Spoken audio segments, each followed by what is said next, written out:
Before I begin my tribute to my to first thank everyone who's here for the arrangements you made to be present today.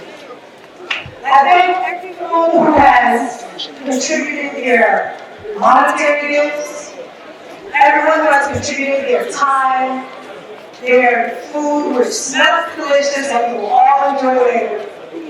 And I want to thank my father most of all. So I have the pleasure of knowing our great chief for 48 years and 11 months. And many of you know him as a brother, you know him as your chief, but I am blessed to be one of the 5 people on this planet to know him as a father.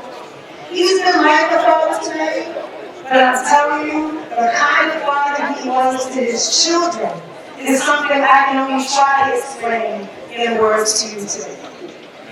So, I want to tell you 3 of the most important things that I learned from our fathers.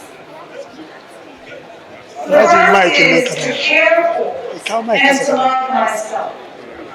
He's the person who cared for himself to make sure he taught us the importance of proper nutrition. He taught us the importance of exercise, and I think finally to Saturday mornings when he would bring my sister and I to the track, and then afterward we have a nutritious meal after going to the library. He loved himself enough to learn about his culture, about other cultures, and was someone who was accepting and eager to learn about others who were different from him. And he embraced people who were different from him. That was such an inspiration to me and to my siblings. So I think it's important for me today before I continue. I'm standing here next to my brother, Haji's only son, Jamil. I'm also here with my sisters, Zubaida, Aisha, Jamila, and our other sister that we were honored to receive through marriage, our sister Sabina. The second thing that I learned that I think is most important from my father is a love of community. Anyone who knew him knew he was a man who loved his community.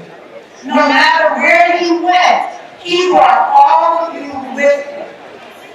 He is a man who brought that importance to us as we grew up in the States. It was a part of our childhood and our formative years that was weaved in, that made us stand out from anyone that we were around.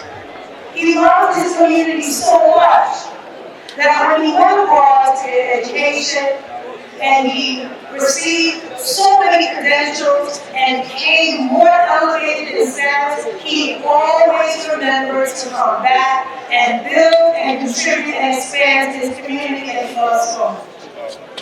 It was no mistake that he loved his community. The people who worked with him and knew him in the States could say they felt they knew all of you because of the way he represented all of us.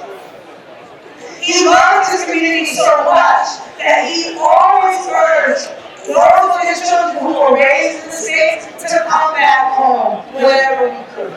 I was blessed to be able to come here and stay as a child, and then blessed again to be able to come with my sisters and brother for his chieftaincy. And then again for my sister Aisha's wedding and several times after.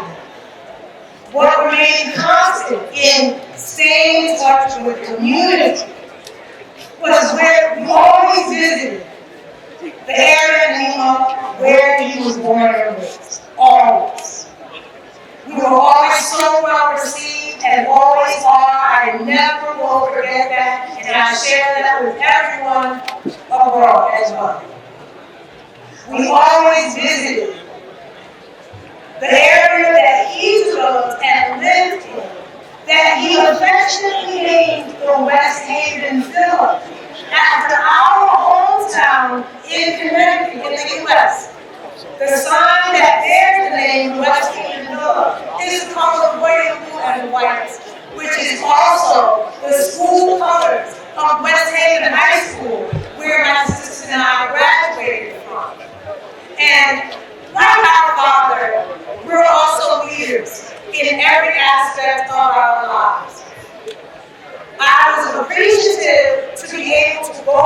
Lima and spend time there and be embraced by our relatives there. But I was disheartened to not be able to have the same access to the West Haven Villa that he proudly built and named in honor of our hometown. I surely hope that that inability to access that will change before we leave, inshallah, because it's the right thing to do in his memory. I also want to tell you the third thing that I learned from my father.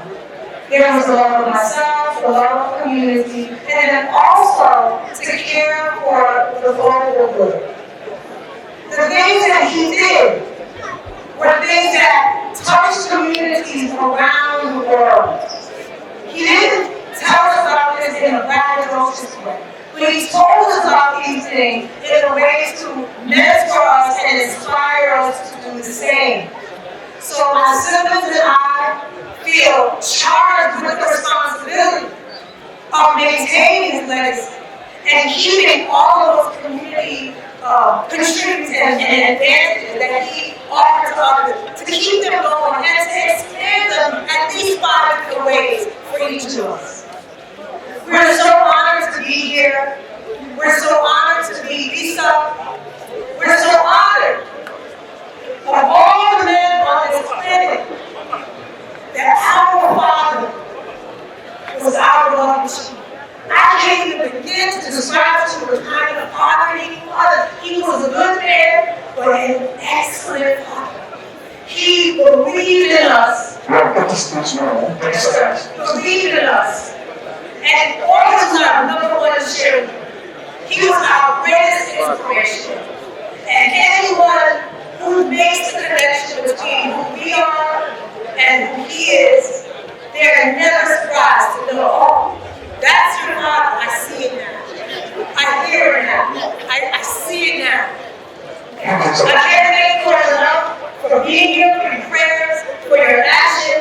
I appreciate you all. I go on for another 48 years, 11 months about my father, but I'll close with the words that my uncle Shuri said. My father brought so much joy to others, and I pray that Allah will accept our father with as much joy as he brought to everyone else he connected. Thank you so much.